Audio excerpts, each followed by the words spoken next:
श्रीगुरुभ्यो नमः। हरिः ओं। श्रीगणेशाय नमः। श्रीमात्रे नमः।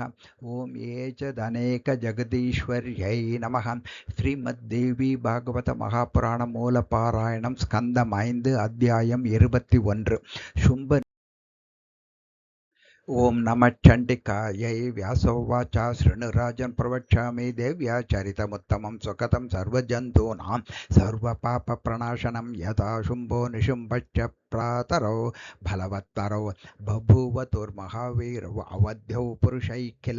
बहुशेनावृतौ सूरौ देवानां दुःखदौ सदा दुराचारो मदोत्सिक्तौ बहुदानवसंयुतौ हतावम्बिकया तौ तु संग्रामे अतीव दारुणे देवानां च हितार्थाय सर्वैः परिचरैः सह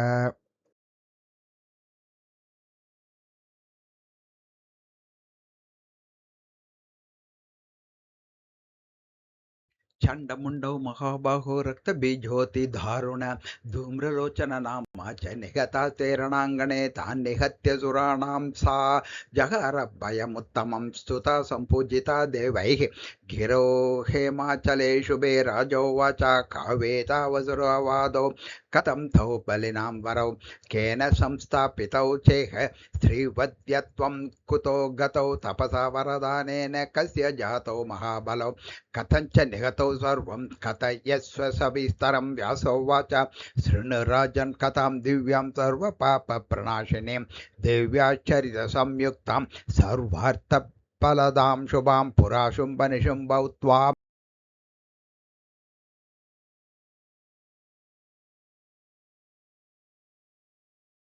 तौ प्राप्त यौवनौ चैव चेरतुस्तप उत्तमम् अन्नोदकं परित्यज्य पुष्करे लोकभावने वर्षाणामयुधं यावद् योगविद्यापरायणौ एकत्रैवासनं कृत्वा ते पाते परमं तपः तयोस्तुष्टो भवद्ब्रह्मा सर्वलोकपितामहः तत्रागतश्च भगवान् आरुह्य वरटापतिं तावुभौ च जगत्सृष्टा दृष्ट्वा ध्यानपरौ स्थितौ तिष्ठत महाभागो तुष्टोऽहं तपसा किल वाञ्छितं तां वरं कामं ददामि प्रवदामिह कामदोऽहं समायातो दृष्ट्वा वां तपसो बलं व्यासोवाच इति श्रुत्वा वचस्तस्य प्रबुद्धौ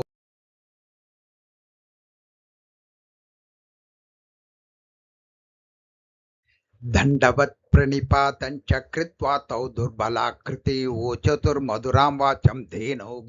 गतया गिरा देवदेवतया दया सिन्धो भक्तानामभयप्रद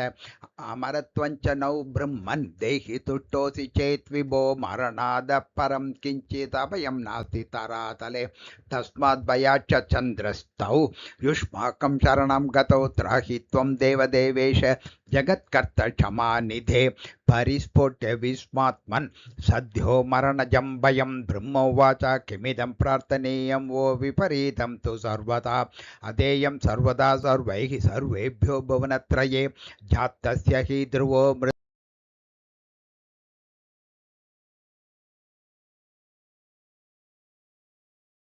मर्तव्यं सर्वथा सर्वैः प्राणिभिर्नात्र संशयः अन्यं प्रार्थयतं कामं ददामि यच्च वाञ्छितं व्यासोवाच तदा कर्ण्यवचस्तस्य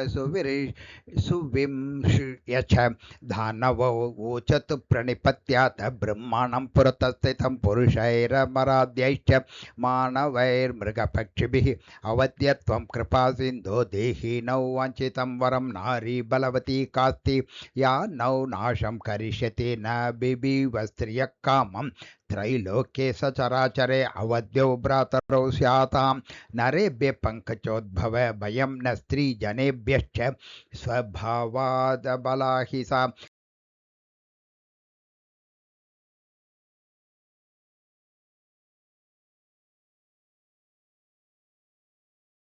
गते तद्भवने तस्मिन् दानवो स्वगृहं गतौ भृगुं पुरोहितं कृत्वा चक्रतु पूजनं तदा शुभे दिने सुनक्षत्रे जातरूपमयं शुभं कृत्वा सिंहासनं दिव्यं राज्यार्थं प्रददौ मुनिः शुम्भाय ज्येष्ठभूताय ददौ राज्यासनं शुभं सेवनार्थं तदैवाशु सम्प्राप्ता दानवोत्तमाः चण्डमुण्डौ महावीरो भ्रातरो फलदर्पितौ सम्प्राप्तौ सैन्यसंयुक्तौ रथवाजी गजान्वितौ धूम्रलोचननामा च तद्रूपचण्डविक्रमः शुम्भं च भूपतिं धृत्वा तदा कात्फलसंयुतः रक्तबीज तथा सूरो वरदानफला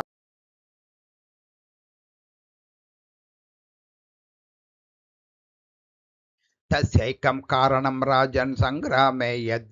युध्यतः सदा देहाधृतिरसम्पातः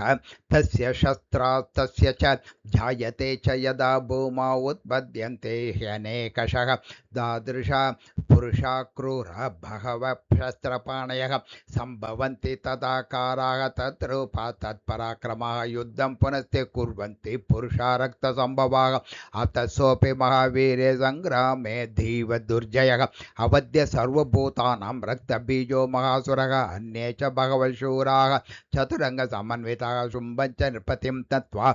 बभूवस्तस्य सेवकाः असङ्ख्याता तथा जाता सेना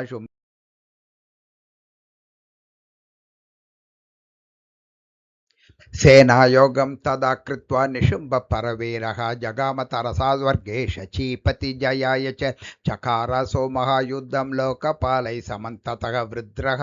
वज्रपातेन ताडयामास वक्षसि स वज्राभिहतो भूमौ पपात दानवानुजः भग्नं बलं तदा तस्य निशुम्भस्य महात्मनः भ्रातरं मूर्छितं धृत्वा शुम्भपरपलार्दनः तत्रागत्य सुरान् सर्वान् ताडयामास सायकैः कृतं युद्धं महत्तेन शुम्भेनाक्लिष्टकर्मणा निर्जितास्तु सुरा सर्वे सेन्द्रपालाच्च सर्वशः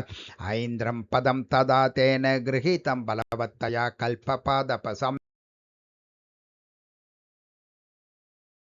त्रैलोक्यं यज्ञभागा च हृता तेन महात्मना नन्दनं च वनं प्राप्य मोदितो भून्महासुरः सुताया चैव पानेन सुखमाप महासुरः कुबेरं च स च निर्जित्य तस्य राज्यं चकारः अधिकारं तथा भानो शशिनश्च चकारः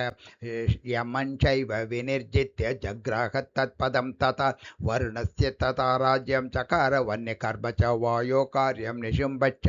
चकार स्वफलान्वितः ततो देवा विनिर्धूता हृतराज्या हृतश्रियः सन्ध्यञ्च नन्दनं सर्वे निर्ययुर्गृहिगह्वरे हृदाधिकारा ते सर्वे बभ्रमोर्